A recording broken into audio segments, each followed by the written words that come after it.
So in this study we're looking at what the Bible really is. موضوع امروز کلاسمون در مورد کتاب مقدس هست و شناخت اون.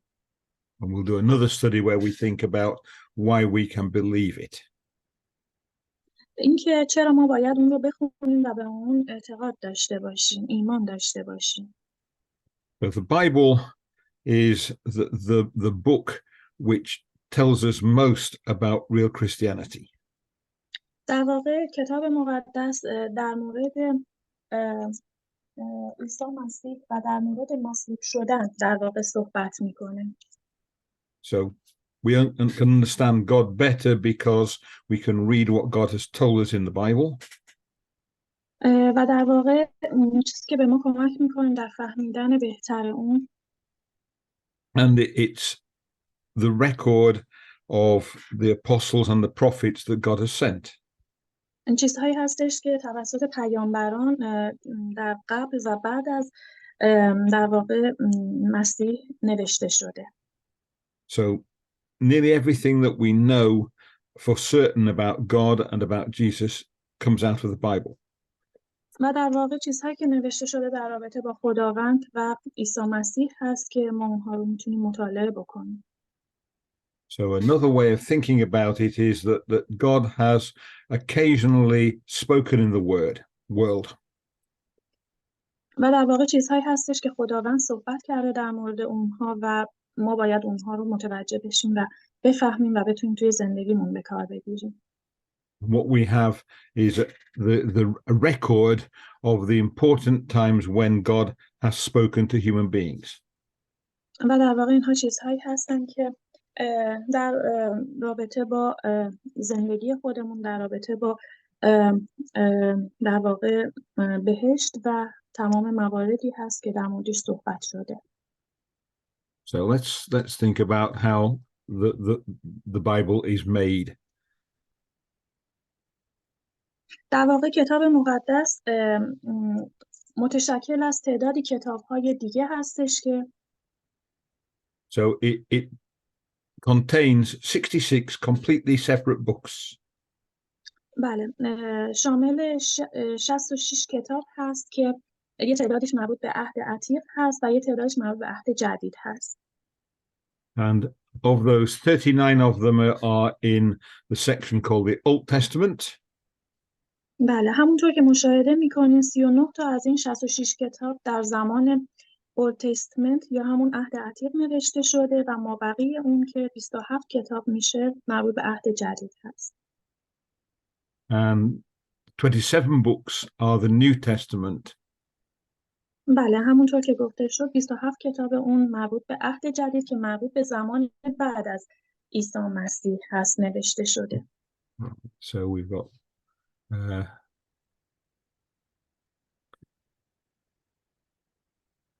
so each of those books was written as a separate book on its own. هر کدوم از این کتاب‌ها یه موضوع خاصی رو بررسی می‌کنه. And they were written at different times and in different places. و در واقع در زمان‌ها و مکان‌های مختلفی هم نوشته شده. So the order in which the books go together isn't particularly important. و در واقع تمام چیزهایی که مشترک است توی تمام این کتاب‌ها و جمع‌آوری شده در رابطه با یک موضوع خاص صحبت می‌کنه. هر کدوم جداگانه به نوع خودش، به شکل خودش، ولی همشون یک هدف رو داشتن. And if you have a Jewish Bible, the books are the same as in our Old Testament, but they're in a different order. و در واقع کتابی که همون تورات هست و مربوط به یهودیان هست، این همون کتابی هست که مربوط به عهد عتیق میشه و مواردی که توی اون آورده شده مربوط به زمان عهد عتیق هست. That doesn't matter because the books are exactly the same as they are in a Christian Bible.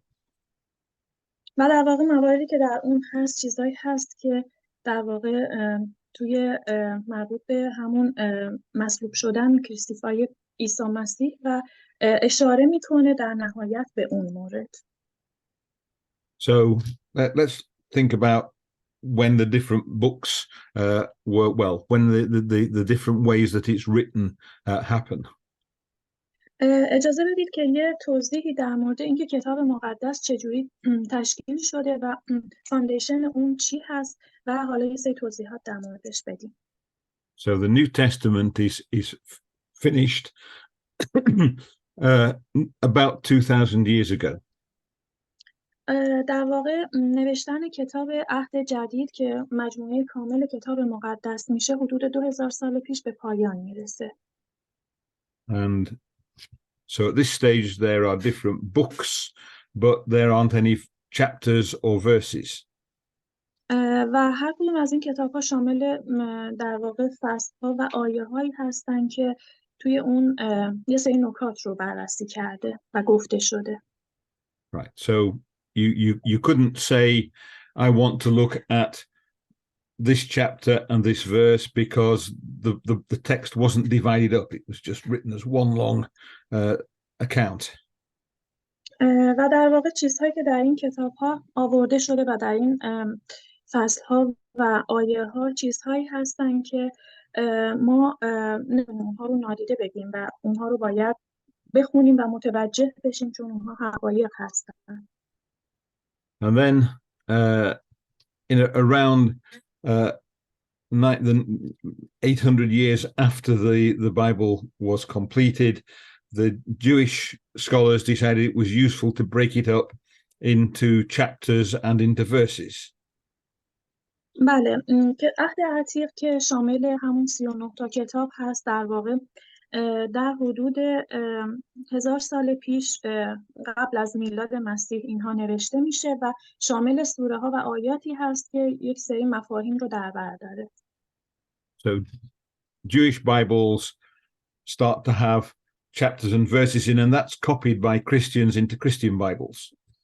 بله، همونطور که گفته شد کتاب عهد عتیق در رابطه با یهودیان هست و علاوه بر اون حالا در مورد موارد دیگه هم صحبت شده که باز اینها همه این موارد برای این هست که ما رو به سمت عهد جدید که همون مواردی هست که مربوط به عیسی مسیح هست ما رو سوق بده. And the oldest complete manuscript of the whole Old Testament with chapters and verse divisions in it is just a little bit later than that, about the year 930. و در واقع آخرین بخشی از کتاب عهد عتیق رو هم که ما دریافت می‌کنیم باز برمیگرده به سالها قبل که اون هم شامل سوره ها و آیات مشخصی هست. It takes a bit longer for it to happen for the New Testament. و بعد از اون نوشتن عهد جدید شروع میشه که البته بعد از یه اتفاق مشخصی که میفته نوشتن عهد جدید شروع میشه.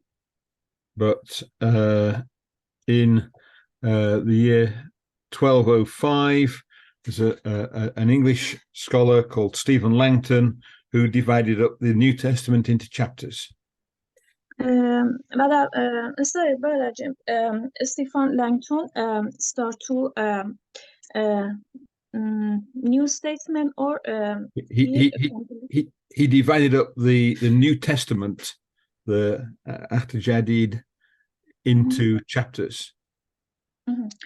و در واقع عهد جدید هم که همونطور که گفته شد بعد از اینکه عهد قدیم نوشته میشه و جمع‌آوری میشه این شروع به در واقع نوشتن میشه که حالا یه مدت مشخصی هم طول میکشه. But the division into ayah, into verses, comes even later in about 1550. The year 1550, a chap called Robert Etienne divides up the New Testament into verses. بله، و آیاتی هم که در واقع حالا آیات و اون فصل‌هایی هم هستش که بعداً توسط این نویسنده رابرت اتن این در واقع جمع‌آوری میشه و حدود 1500 سال پیش.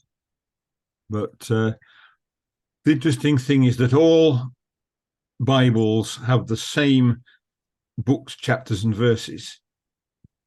و در واقع این قسمت هم شامل فصل‌ها و آیاتی هست که مشابه قبل در واقع به یه سری موضوعات خاصی اشاره داره. So if I give say I want to look at a particular book, a particular chapter, and a particular verse, then even if someone is reading in a completely different language right the other side of the world, they can find the same place in the Bible. و اگر که ما بخوایم به بخش‌های از فصل‌ها و در واقع آیات این کتاب مقدس ما توجه بکنیم و به اونها نگاهی بندازیم، کاملا متوجه میشیم که اینها مؤید اون آیات و فصل‌هایی هست که توی عهد عتیق آورده شده و اینها با هم دیگه در یک مسیر حرکت میکنن. And one of the things I find interesting is that doesn't work for the Quran. If I say the surahs are the same, but if I give a verse number, different Qurans will have different verses. و در واقع سری آیات هم هستش که توی قرآن آورده شده که یه قسمت‌های حالا شاید مشابه باشه ولی تفاوت زیادی هم با هم دیگه داره با کتاب مقدس. So let's think how the Bible is laid out. و در واقع نسخه‌هایی از اون حالا میخوام یه دیباچه‌ای از کتاب مقدس رو داشته باشیم که اصلا این چجوری به وجود اومده و محتواش چیا هست. In this diagram, the distance on the screen is proportional to the number of words in the book. و در واقع همونطور که توی این نمودار دارید میبینید عهد عتیق، ما اینو به دو قسمت عهد عتیق و عهد جدید تقسیم کردیم که عهد عتیق شامل مواردی هست که دارید میبینید و حالا سه توضیحات در موردش داده میشه. So you can see that the Old Testament is much bigger than the New Testament. و در واقع این کتاب با عهد عتیق شروع میشه و اون رو به عهد جدید وصلش میکنه. And the Old Testament is divided in a Christian Bible into 4 parts. و در واقع همونطور که مشاهده میکنیم کتاب عهد عتیق از 4 قسمت تشکیل شده. So the first 5 books of the Bible are called the Law. و در واقع همونطور که دیده میشه بخش اولش که تورات هست و شامل 5 تا کتاب هست که مربوط به در واقع یهود میشه. And then we have a long section of history which describes the history of Israel from the arrival of the Israelites in Canaan to the Persian period. و در واقع بخش بعدی اون مربوط به تاریخ هست و اتفاقهایی که افتاده و مواردی که حالا من در مورد تورات اگه بخوام بگم 5 تا کتابی که شاملش میشه همون پیدایش، خروج، لاویان، اعداد و تثنیه هست که اینها مربوط به تورات هستن و بعد از اون تاریخ رو داریم که یه سری حالا موارد و مسائل هم توی اون مطرح میشه. Right. So people often say, well, why is all that history of Israel? Why not of some other kingdom? و در واقع توی بخش تاریخ در مورد پادشاهی خداوند صحبت میشه و اینکه چجوری چه اتفاقی افتاده که در قالب داستانهای اون رو بیان میکنه. And the reason is that these are the descendants of Abraham. و در واقع علت اون همین هستش که یه سری توضیحات اینجا دیگه میاد شروع میکنه در مورد ابراهیم صحبت میکنه و وعده هایی که به ابراهیم داده میشه. That's the family tree of Abraham. There's Abraham. همونطور که توی این نمودار داریم مشاهده میکنیم خانواده ابراهیم رو نشون میده. And you can see that one of the descendants of Abraham is Jesus of Nazareth, Jesus Christ. همونطور که مشاهده میکنیم ابراهیم فرزندانی رو به دنیا میاره که از نوادگان اون در نهایت عیسی مسیح متولد میشه. پس میتونیم نتیجه بگیریم که در واقع ابراهیم از اجداد عیسی مسیح هست. So we have a descendant or a line of people that starts off with Abraham and goes through King David and ends up with Jesus. و همونطور که توی این نمودار مشخص هست در واقع و تاریخ هم داره نشون میده با خانواده ابراهیم این مسئله شروع میشه و در نهایت به داوود پادشاه ختم میشه و عیسی از داوود پادشاه در واقع از نوادگان اون خواهد بود که این در واقع این رو میخواد بیان بکنه که عیسی مسیح از نوادگان داوود و ابراهیم هست. Yeah. So the Bible is the history of the people that gave rise to Jesus, that Jesus was a member of. و در واقع در بخش تاریخ ما داریم این رو مشاهده می‌کنیم که در واقع چه مسائلی پیش میاد و در واقع تاریخ به چه سمتی پیش میره. از ابراهیم شروع میشه و خانواده اون و بعد پادشاهی داوود و بعد هم در واقع ظهور عیسی مسیح. Right. So let's back to the origins. So the first book in the law of Moses is the book of Genesis, Peresh. و در واقع بعد از حالا اگه بخوایم این قسمت رو صحبت بکنیم، همونطور که گفتیم اولین کتاب در واقع تورات همون پیدایش هست. We've then got, well, we said before, the history books, and that's followed by a section of poems. و در واقع توی اون مواردی آورده شده که به شکل شعرگونه هست و یه سری مسائل رو میاد در مورد آفرینش ابتدایی در واقع ما صحبت میکنه. I say it's poems. It's also philosophy and just general advice on how to live one's life. و در واقع همچنین علاوه بر اینکه به شکل شعر گفته شده، اینها مواردی هست که یه سری مسائل فلسفی رو هم بیان میکنه که یه سری در واقع راهنمایی هایی رو میخواد به ما بکنه توی این مسئله. And the largest book in that section is Mazamir Psalms. و یکی از بزرگترین و بهترین کتاب‌ها کتاب مزامیر هست که در واقع به همین شکل شعرگونه و فلسفی گونه در واقع برای ما تهیه شده. And then the fourth section is a set of separate books, each one written by a different prophet.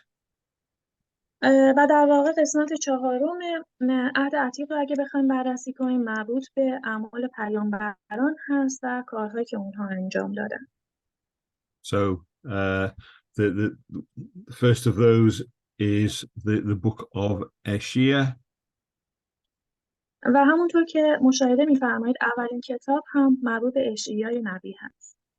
But there are four big books of prophets, so those are called the big prophets. We call them the major prophets. و در واقع حدود 4 تا کتاب هست توی این قسمت که از مهمترین و بزرگترین کتاب‌های بخش مربوط به اعمال پیامبران هست و صحبت‌هایی که در اونها شده. And then the last 12 books are quite small books, and they're called the small prophets or the minor prophets. و آخرین کتاب این بخش هم در واقع اومده و صحبت‌های تکمیل کننده رو نسبت به بقیه کتاب‌ها داده. So if you have a Jewish Bible, they're in a different order. در مورد کتاب یهود اگه بخوایم صحبت بکنیم یه سری چیزهایی گفته شده که حالا یکم هم متفاوت هست. So in the Jewish Bible, the prophets are attached to the history books. در واقع این کتاب میاد و یه سری توضیحاتی رو میده و بعد از اون در واقع تاریخ رو برای ما اون داستانهایی رو که حالا در موردش صحبت کردیم رو میاد برای ما شروع میکنه به گفتن. And the Psalms and the other writings books, the other books of poetry and philosophy are at the end of the Bible.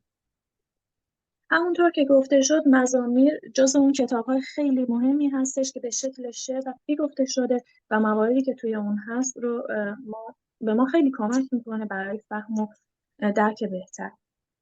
So if you get a Jewish Bible, it can be quite hard to find some of the books. So they're in a different place. If you do find them, you'll find they're exactly the same as they are in a Christian Bible. و همونطور که گفته شد کتاب تورات شامل کتاب‌هایی هستش که در واقع میاد یه سری صحبت‌ها رو میکنه و یه سری فرمان‌ها و دستوراتی رو به ما یادآوری میکنه. So the New Testament was written quite a long time before the time of Jesus. و در واقع عهد جدید هم بعد از این مورد که شروع میشه توی مدت زمان خیلی کوتاه‌تری نوشته میشه که بعد از در واقع رستاخیز عیسی مسیح اتفاق میفته. یعنی بعد از این که ایشون در واقع رستاخیز برشون اتفاق افتاد و رفتن، در واقع پیامبران اون زمان و شاگردانشون شروع به نوشتن عهد جدید میکنن. Then there's a gap of more than 400 years, and then the New Testament's written. و در واقع پیامبران اون زمان در مدت 100 سال، تقریبا 100 سال این کتاب رو جمع آوری میکنن. And the New Testament talks about what Jesus did and what his immediate followers did. و در واقع عهد جدید در مورد این صحبت میکنه که چجور عیسی مسیح میمیره و دوباره زنده میشه و زندگی اون رو در واقع بررسی میکنه. So the first 4 books of the New Testament are Gospels, Injil. و در واقع اولین کتاب از بخش عهد جدید هم مربوط به اعمال رسولان هست. Yeah, it ends up with Amal Rasulan, but there are 4 Gospels as well before that. و در واقع Sir Brother James, could you please say again about this? So we've got 4 Gospels. It starts off with Matthew is the first one, Mark, Luke, John. بله. Thank you so much. در واقع عهد جدید با شامل انجیلی هست که ما اون رو انجیل میخونیمش و شامل 4 تا کتاب هست که با متی شروع میشه. Those 4 books are telling us about what Jesus said and what Jesus did. و در واقع کتاب دوم مرقس، لوقا و انجیل 4 یوحنا هست و بعد از اون اعمال رسولان هست. من یه عذرخواهی میکنم که گفتم عهد جدید با اعمال رسولان شروع میشه. در واقع 5مین کتاب عهد جدید با اعمال رسولان هست. Yeah, so the Gospels are about Jesus. Amal Rasulan is about the followers of Jesus, what they did immediately after Jesus was taken up to heaven. و در واقع اعمال رسولان در مورد اتفاقهایی صحبت میکنه که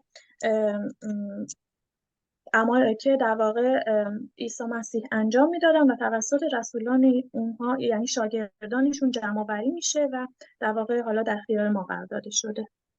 Then we have a series of letters written by the apostles who were followers of Jesus. They're written to different churches to deal with problems that were arising at the time. و در واقع کتاب‌های بعد از این 5 مورد هم نامه‌هایی هستن که حالا یا پولس رسول به جاهای مختلف نوشته شده میفرسته و در واقع این هم میاد در مورد عیسی مسیح صحبت میکنه و اتفاقاتی که افتاد. So those problems are problems that still arise today, so they're very useful books to have for us in the Bible. بله و صحبت‌هایی که میشه در واقع توی این قسمت جمع‌آوری شده و حالا با مطالعه اونها میتونیم متوجه بشیم به چه چیزهایی صحبت میکنه. And most of those letters were written by one man, the Apostle Paul. و در واقع همونطور که گفته شد این بخش مربوط به نامه‌هایی هست که پولس رسول در واقع مینویسه و صحبت‌هایی که میکنه. But there are books that were written by other apostles, by Jacob, by Petrus, by Johanna, various different books besides the ones written by Paul. و در واقع حالا موردهایی هست که مربوط به پتروس رسول، جان، یوحنا و در واقع بقیه شاگردان و حالا به عبارتی پیامبران اون زمان نوشته میشه. And then the last book in the Bible is معرفی. It is the Apostle John's vision of the future. در واقع آخرین کتاب عهد جدید هم مکاشفه یوحنا هست که به شکل کدگذاری میاد در مورد یه سری اتفاقات آینده صحبت میکنه، اتفاقاتی که از آینده‌ای که هنوز ما اون رو ندیدیم و در واقع منتظر اون هستیم. See, that reads quite oddly when you read it. It's all about strange animals and things you can't really imagine very well, but it's really written in a kind of code. و در واقع وقتی که کتاب مکاشفه یوحنا رو ما میخونیم ممکنه خیلی قسمت‌ها رو اصلا متوجه نشیم، چون که یا اصلا با تصورات ما، با ذهن ما همخوانی نداشته باشه و ما نتونیم اون رو درک بکنیم، چون اینها به شکل کدگذاری شده صحبت شده در موردش و شاید ما همه قسمت‌ها رو نتونیم متوجه بشیم. So the code is very similar to the one used in Daniel, and in Daniel is explained. So if you read Daniel, you've got an idea as to how you should read the Revelation. و در واقع حالا صحبت هایی که شده توی این قسمت در مورد دانیال نبی و حالا یه سری موارد که مربوط به ایشون میشه.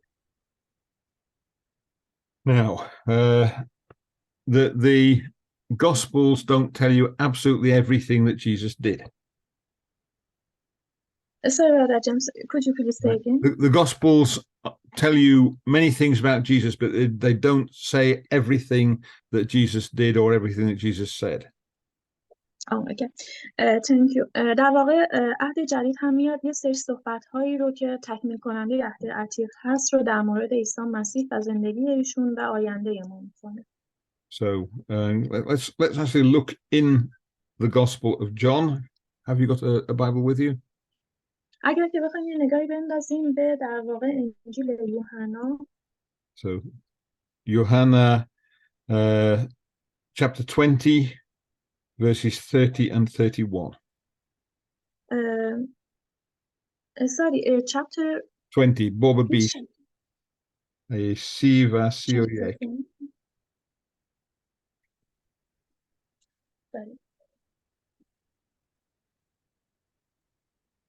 اگر بخوایم که حالا به اون فصل 20 آیات 30 تا 31 نگاهی بندازیم، من یه لحظه اجازه بدیم که اینو بیارم.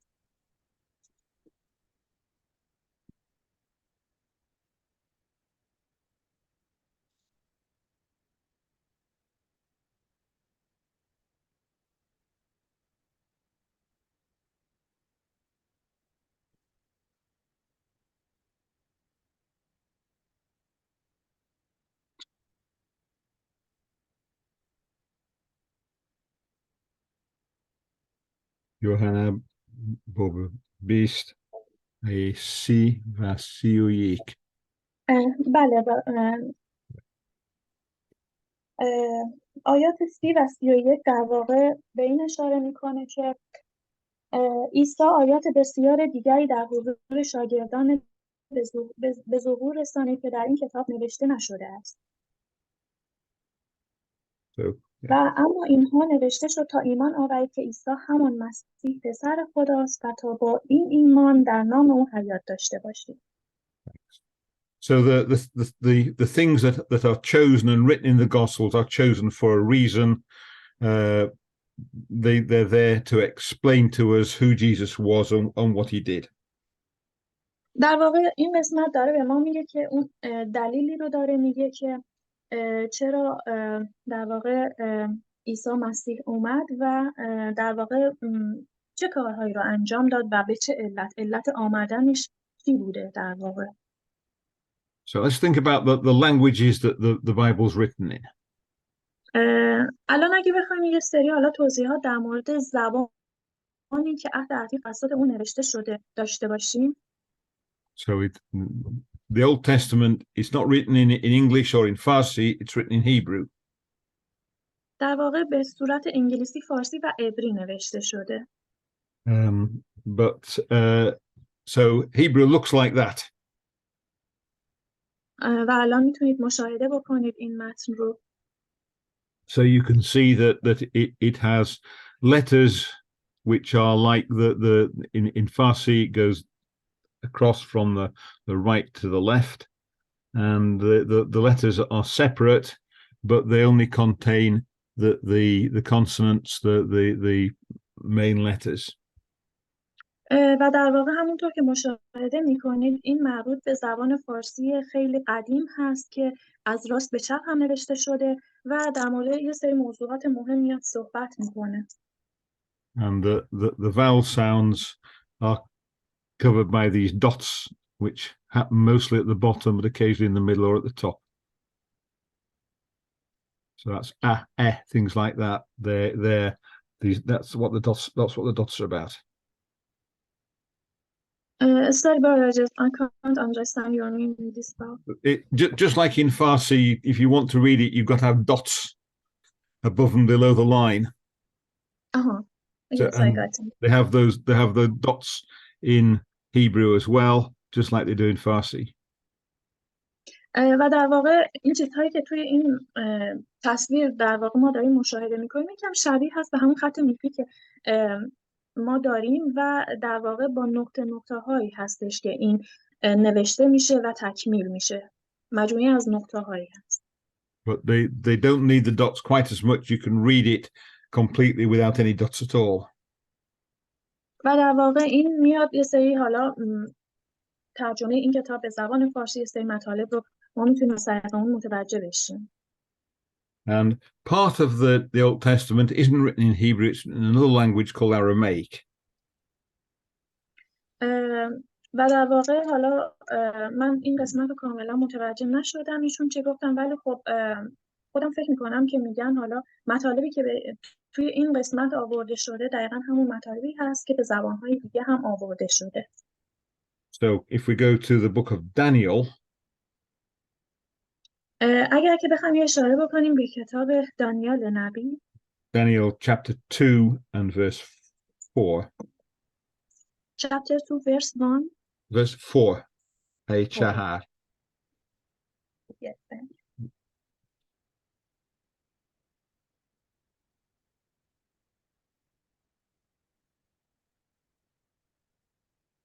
دوستان اگر کسی صفحه رو میدونه رو کنه به من بگه که من زودتر بتونم پیداش کنم بخونم.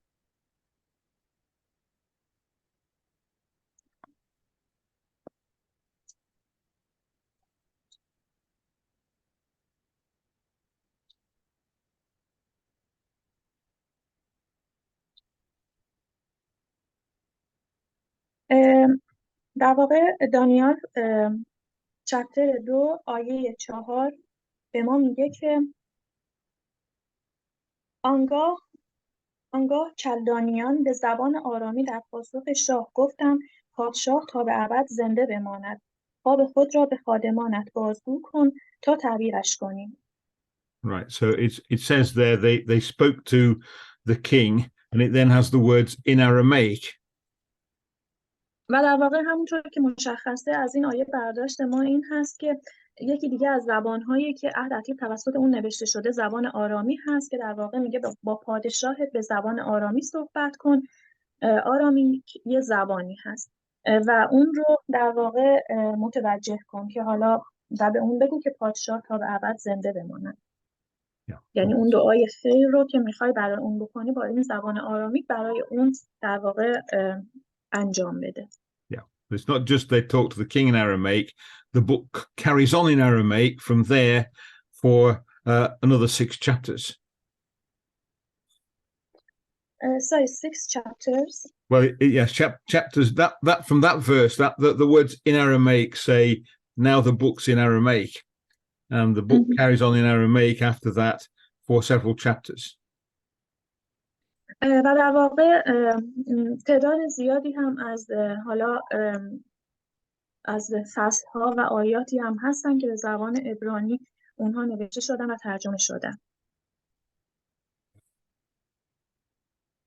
The New Testament is written in Greek. و در واقع عهد جدید رو هم اگه بخوایم بررسی کنیم به زبان یونانی نوشته شده.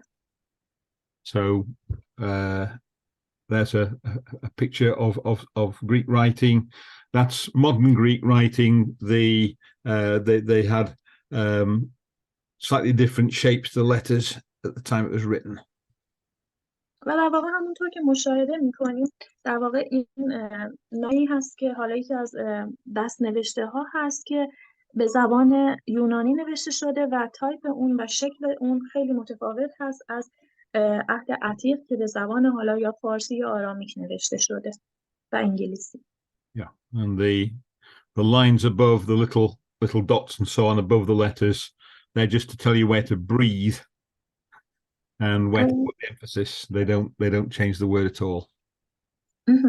و در واقع حالا موردهایی که توی این که به زبان یونانی نوشته شده حالا یه شکل‌های مشخصی داره که یکم متفاوت هست از عهد عتیق. And well, let's think about when the Bible was written. و الان اجازه بدید که ادامه بدیم صحبتمون رو بر اساس این نموداری که هست در مورد عهد جدید.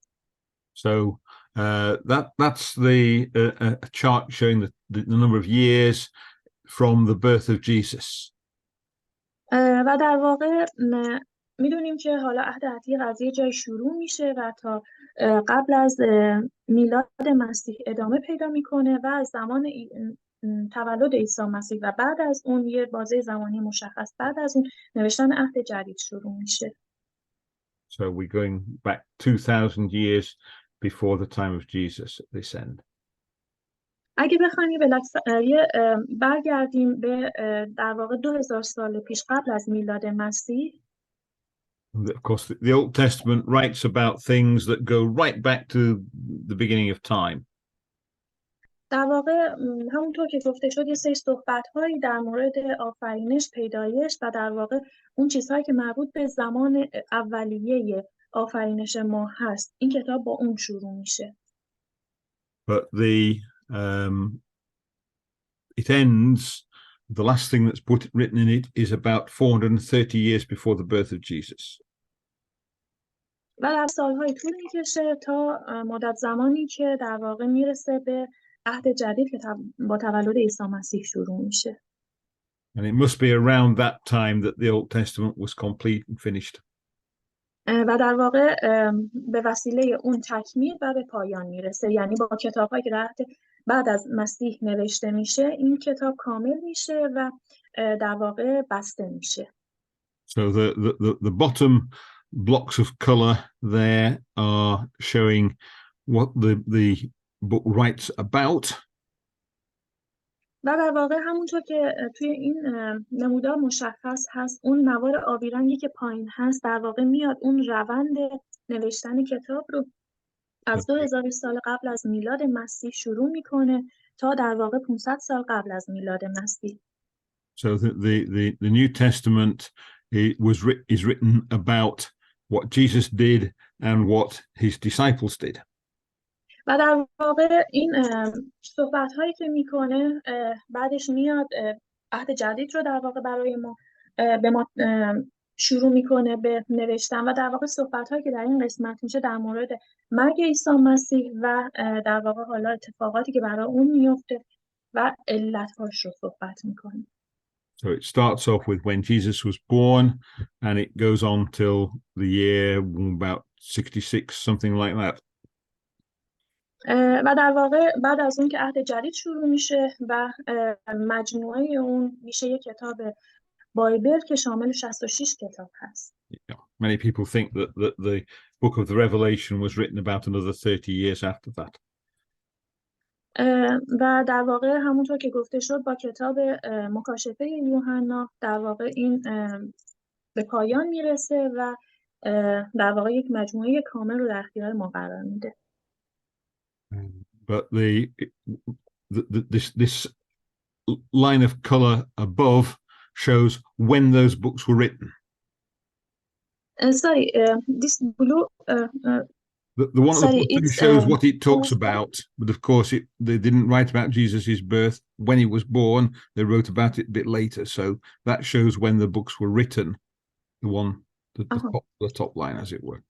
There. Okay, thank you. And و در واقع این قسمت نوار آبی رنگ بالایی هم میاد یه سری توضیحات رو در واقع در مورد آمدن عیسی مسیح و صحبت‌هایی که در مورد ایشون میشه به ما میده و در واقع یه جورایی میاد یک خبر خوش رو به ما میده که در واقع توی این قسمت مشخص شده که در واقع حالا همونطور که توی کتاب میخونیم که از نوادگان داوود میاد و تخت پادشاهی رو به دست میگیره. So the earliest books to be written are parts of the law, for example, the book of Genesis, پیدایش. و همونطور که میدونیم توی کتاب تورات که شامل همون 5 کتابی که صحبت کردیم در موردش، در واقع یه سری دستوراتی آورده شده که در واقع میاد مسیر زندگی رو برای ما مشخص میکنه.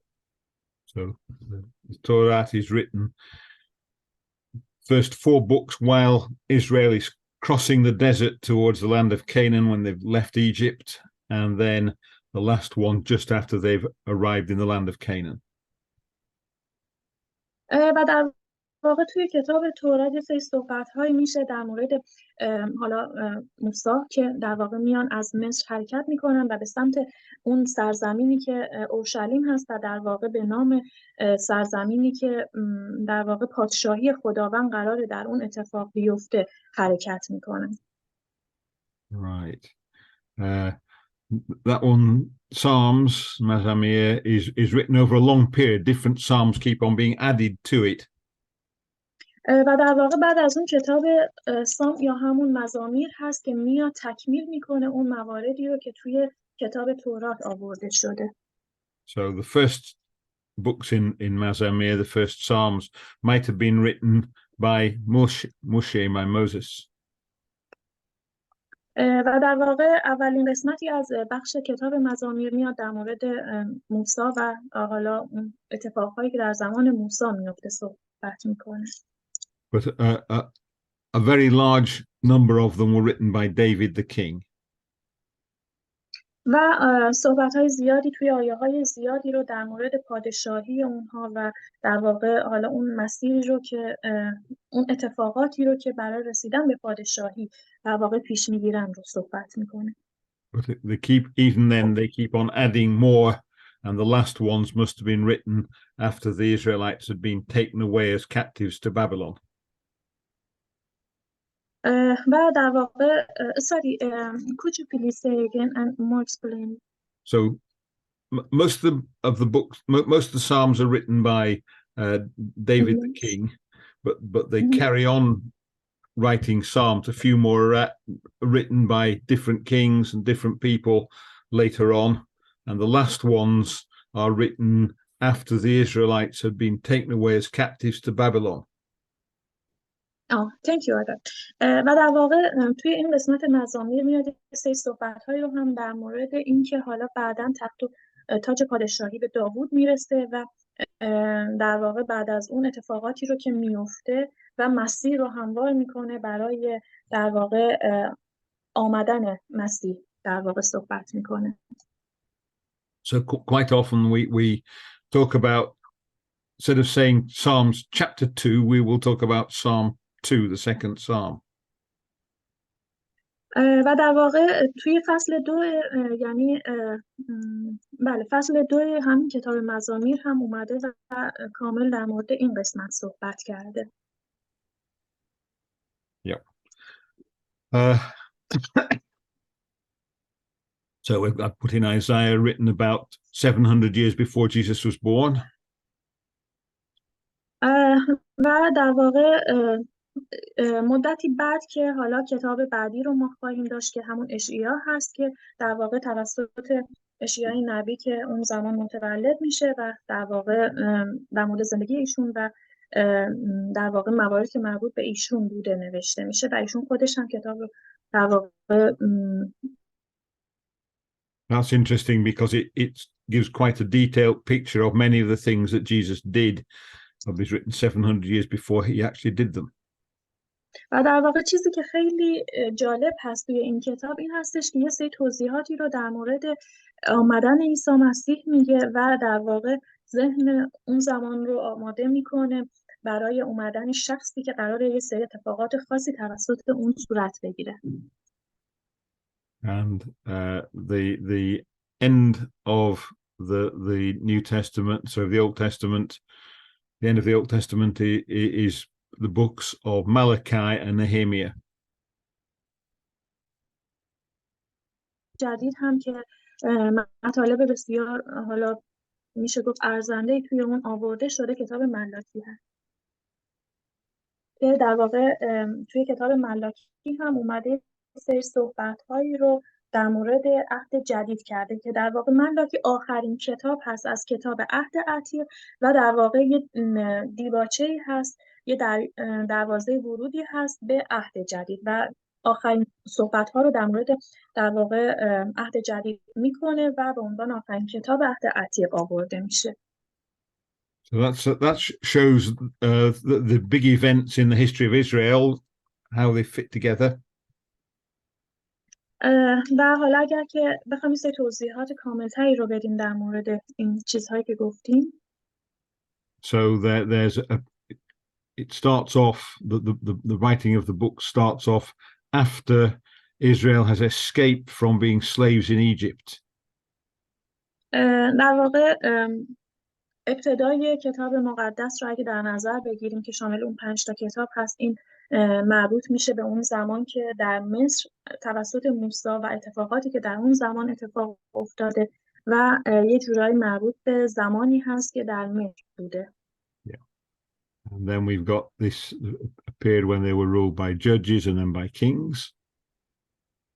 و در واقع بخش دوم اون که مربوط به حالا همون کتاب مزامیر میشه و یه بخشی از کتاب اشعیا در واقع برمیگرده به حالا صحبت‌ها و اون قسمت‌هایی که مربوط به تاریخچه هست و توضیحات تکمیلی رو در مورد اتفاقات قبلی میده. And the kingdom breaks into two parts, which are gradually become more and more evil, more and more wicked. و همونطور که توی نمودار هم مشخص هست در واقع این قسمت به 2 تا بخش تقسیم میشه که 2 تا بخش جدا از هم دیگه هستن و حالا یه سری صحبت‌ها در موردش میکنه. And in the end they're taken away captive, the northern one first and then the southern one, and they end up in the Babylonian Empire.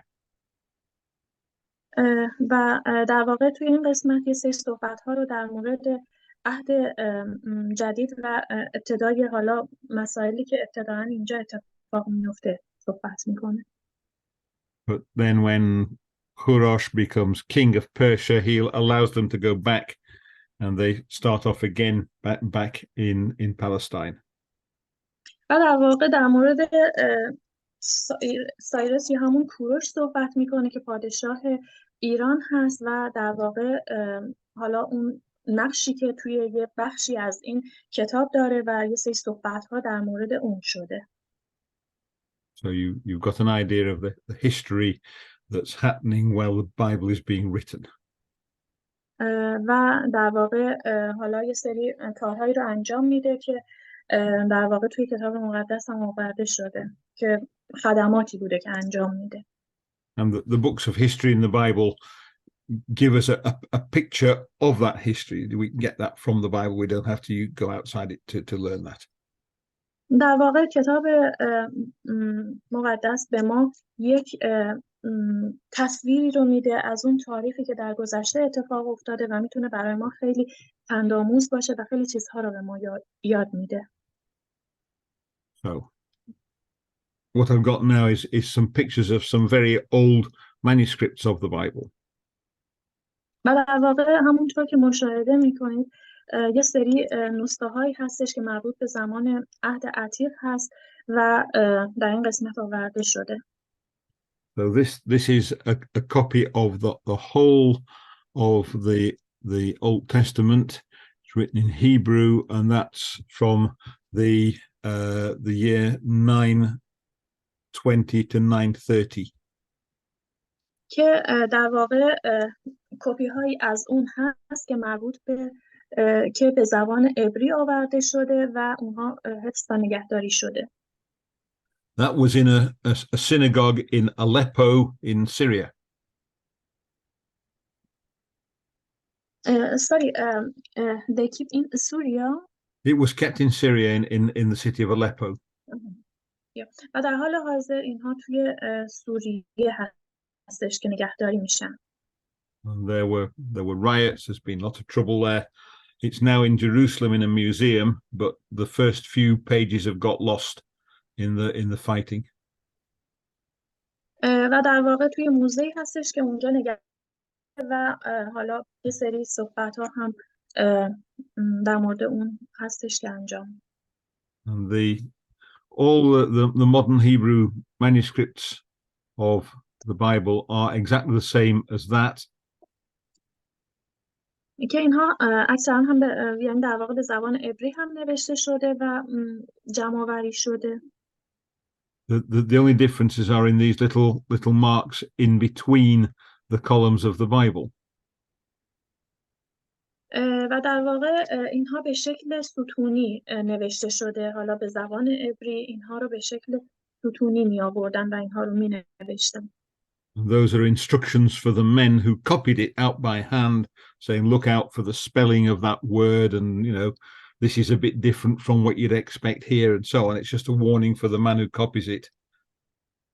و در واقع این مطالبی که آورده شده به صورت دست‌نویس بوده که اون زمان اینها نوشته می شده و در واقع حالا کپی های اون نگهداری میشه.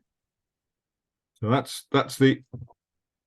that used to be the oldest complete Bible we had, and we've discovered some even older ones now. و در واقع حالا مطالبی که اینجا آورده شده همون مطالب مربوط به کتاب مقدس است که توی اون زمان به این خط نوشته میشه. So this is the oldest complete book of the Old Testament. در واقع میتونیم بگیم که عهد عتیق یکی از کتاب‌های کاملی هست و شامل همون 39 کتابی که گفته شد هست و در واقع به وسیله کتاب‌های بعدی به یک کتاب خیلی کامل و جامع میتونه تبدیل بشه. And if you notice, it hasn't got any dots in. The dots hadn't been invented when this one was written. Sorry, could you please say again?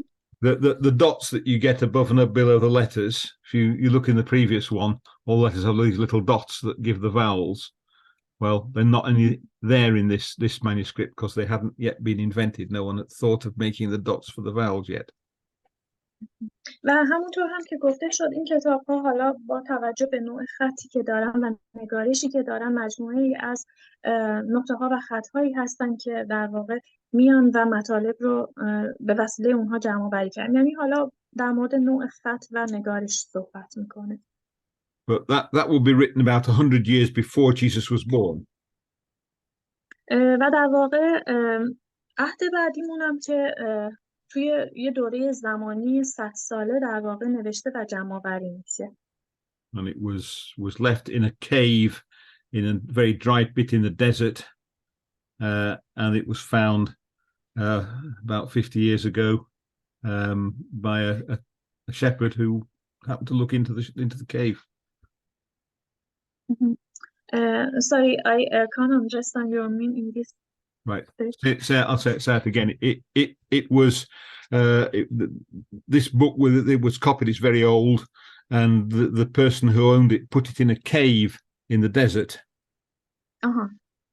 و در واقع این کتاب که در واقع مکمل کتاب قبلی ما هست، یعنی همون مکمل عهد عتیق هست، در واقع میاد و در جاهای مختلفی حالا توسط افراد مختلفی نوشته شده و مطالب رو تکمیل میکنه. And it was found by a man looking after sheep. و حالا مطالب رو در واقع توی ملاکی به عنوان یکی از کتاب‌ها که جزء آخرین کتاب عهد عتیق هست در واقع تموم میکنه. So it was, and then the archaeologists went and looked, and they found about 100 manuscripts of the Bible, all from before the time of Jesus, that were been left in the desert. They'd been buried in caves in the desert. When the Romans came, people ran away. They hid their books and ran even further. And there were a whole lot of them found near the Dead Sea. بله، و چیزی که من متوجه شدم این هستش که مجموع کتاب‌های عهد عتیق که شامل همون 39 مورد هستن میان و در واقع همونطور که گفته شد پیش از تولد مسیح اینها نوشته میشه، حدود 500 سال قبل از اون به اتمام میرسه و در واقع توی یه بازه زمانی فکر میکنم 2000 ساله بوده، یعنی از 2500 سال قبل شروع میشه و 500 سال قبل از تولد مسیح به پایان میرسه و بعد عهد جدید هم توی یه دوره 100 ساله هستش که نوشته و جمع‌آوری میشه. So we can see that the Bible hasn't changed in any significant way since before the time of Jesus. و در واقع عهد جدید بله، در واقع استارت اون از زمان تولد مسیح که در واقع ایشون به دنیا میان و اتفاقاتی که براشون میفته و بعد از رستاخیزشون این کتاب‌ها توسط شاگردانشون و افراد مختلف نوشته و جمع‌آوری میشه. That's عهد عتیق actually, but anyway, never mind. The old. The New Testament's a little bit later, but even there we have some very old manuscripts of it. و نسخه هایی هم داریم که مربوط به بخش جدید کتاب هست که اون هم خب خیلی قدیمی و کهنه هستن. در واقع کپی های از اون رو هم و اصل اون رو هم ما در اختیار داریم و که البته توی در واقع حالا موزه های اونها نگهداری میشن. So that's a copy of the Gospel of John from about 100 years after it was first written. و در واقع مطالبی که حالا توسط یوحنا نوشته شده و حالا به عنوان یکی از پیامبران، یکی از در واقع شاگردان مسیح در واقع توی این قسمت جزئی از این کتاب هست. And if you can read Greek, you can read that. There's no difficulty. It's very clear. It's not changed. و در واقع حالا توی یه قسمتی از اون مطالبی رو که میاره خیلی حالا شاید از نظر درک و فهم دشوار باشه و در واقع صحبت‌هایی رو میکنه که مربوط به آینده‌مون هم میتونه باشه. That's the oldest complete New Testament. Before that, we have separate books. We have all the New Testament, but only each book is just one book in the New Testament. Here, they're all put together into one book.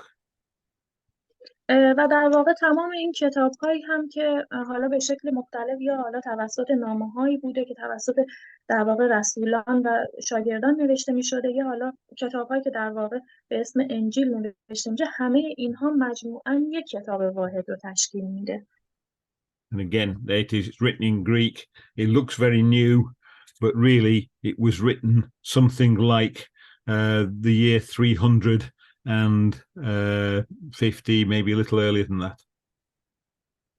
بله. و این مطالب هست که در واقع جمع‌آوری میشه و حالا به اضافه اون مطالبی که توی عهد عتیق هست و به طور کلی این کتاب در واقع جامع رو برای ما میاره که شامل تورات و نوشته‌های انبیا و همون مزامیر هست و در واقع بعدش هم که عهد جدید هست که در واقع شامل نامه‌ها و در واقع 4 انجیل هست. So now we finish. So thank you everybody for listening. You're welcome, Brother John. Sorry if I have some mistake in this because really I am not good translator. No, you've been very good. Thank you. I try to do my